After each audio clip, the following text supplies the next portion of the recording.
I know that I don't like taking risk, especially for things that's uncertain. I don't like to do that. So let's talk about that after this.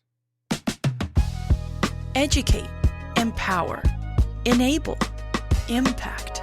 Thank you for tuning in to That Will Never Work, an award-winning podcast where we share inspiring information and personal experiences related to business and the entrepreneurial journey from those who are leaders in their respective field. Now, here's your host, author and business coach, Maurice.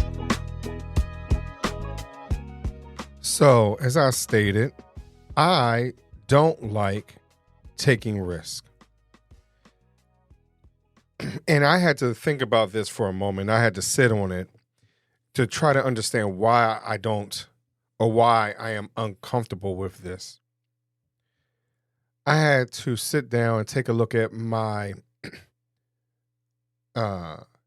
background, my history, my lineage, things like that, to understand why I don't feel comfortable in taking risk. And there's been pretty much one common theme. And this is a generational thing, I believe, that, it kind of trickled down. So for those of you who don't know, my grandmother who grew up, I think I said this story before, but she grew up in rural South Carolina. And with that, there was a massive tornado that had come across and devastated not just South Carolina, but Georgia in 1944. And I will talk about this a little later on, whether it's this season, next season, whatever it is. Like, you'll eventually hear about this story in more detail. But ultimately, what happened is my grandmother and her sister and brother survived a tornado, where her mother and father, who was in the home with them as well, did not survive. And so, in long story short, everything was lost. And she was 11 years old. Now, if you take a look at that, and if you had to be in that position, that space, or whatever it was, you yourself may not know how devastating that would be, a situation like that would be, because you didn't live through it.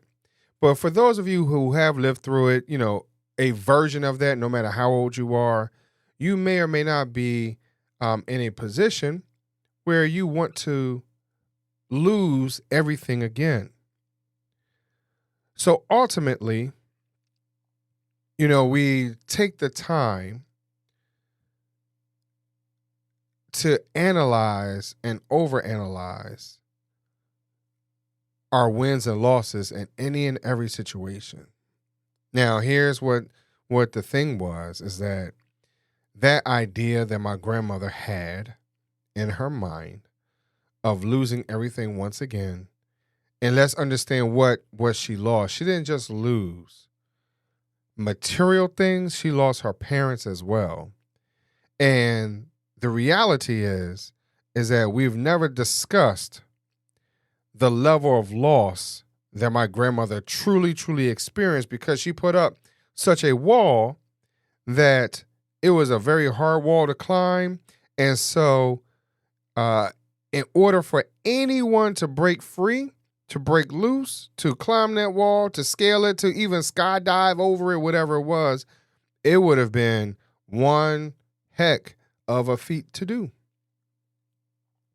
And so some of us has created such a wall that it does not allow us to take risk in our lives. Now, a risk, in my opinion, is just something that takes you from your everyday moment. So ultimately, my grandmother's feelings towards risk was 9 times out of 10, as I look back, was very calculated, and or anytime something that was a risk, she always felt like she was on the losing end of that moment. I personally have not heard my grandmother think of anything from a winning perspective. She never gave the impression that things were going to be better, things were going to be great, things were going to be all right, that, we were winners, that we were overcomers, that we were overachievers, we were conquerors, or whatever it might have been. She never really said that to me. And so that was a challenge for me to get over.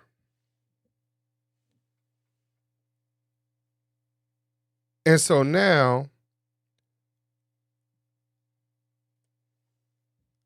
how do I deal with that as an adult? How do I deal with that as a parent? How do I deal with that as a husband? How do I deal with that as a coworker? How do I deal with that? Because when you don't get the love, the or whatever you need at home as a child, sometimes we become devoid of that later on. And now it's a challenge to give it to someone else. Now, did I have other role models or whatever it was? And did I have my mom around? Yes. But if you also listen to the show, you know that I always felt as though that my grandmother's voice was louder than everyone else's. It seemed like my grandmother yelled all the time, like she was seeking attention all the time. That's what it felt like as an adult. But not, again, noticing or understanding that there were some moments of being uncomfortable, and she wanted people to understand and know how uncomfortable she really was. And that was even behind a wall that was built by her hands, but not 100%. Those hands were also built by circumstances. The wall was built by circumstances that was presented to her that was totally out of her control. And those are the things that sometimes we don't understand, that there are some things in our lives that are totally out of our control, that has changed our trajectory, and that we no longer want to now take a risk. And so now we're overanalyzing it, and now we're stuck in a position, and we're in that position for the next 30 or 40 years and not realizing that we've lost time. So remember, I said through this series that stop overthinking, start doing, and because the clock is ticking. If you listen to the intros for each and every one of those shows, the previous shows, you will hear that message that each one is building up on the next to say, it's time to move forward. It is time to take a look at ourselves, look at the man in the mirror. If you listen to all my interviews last year, probably maybe not all, but let's say 95 of them, where we start to really dig deeper and deeper into looking into the mirror, because a lot of times we don't want to do that. We don't like what we see. We don't like what we feel. And I need you to take a look at that mirror. Take a look at that piece of paper. Take a look at that picture. Take a look at your notebooks. Take a look at TV shows or whatever it is that you have, wherever you have imprinted upon. And I would like for you to take a look at yourself and say, hey, if you like that part or not, and look at things over a period of time and notice whether or not you have grown or not, and where you need to be in order for you to get things done effectively and efficiently. None of us are where we are. I can't say that I've met not one person that is satisfied with where they are 100%. Like, hey, okay, I'm good, but there's still more to do. And I'll leave you with this idea. I saw an interview on social media, right? And the interview was with this lady. I can't remember her name, but she said she was doing an interview. I'm sorry, she was on a TV show with Michael Jordan, his movie Space Jam. And so she was speaking to someone and talking about, hey, I think I have enough money or whatever it was. And I'm paraphrasing through all this. And she stated that she was cool. And Michael Jordan was walking by and he said to her, you could never have enough money because, and she gave this analogy or this idea. You could either send $200 for the situation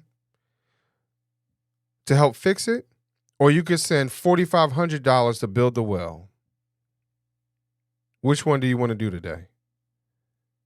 Do you want to be the one that contributes, or you want to be the one that solves this or is the solution?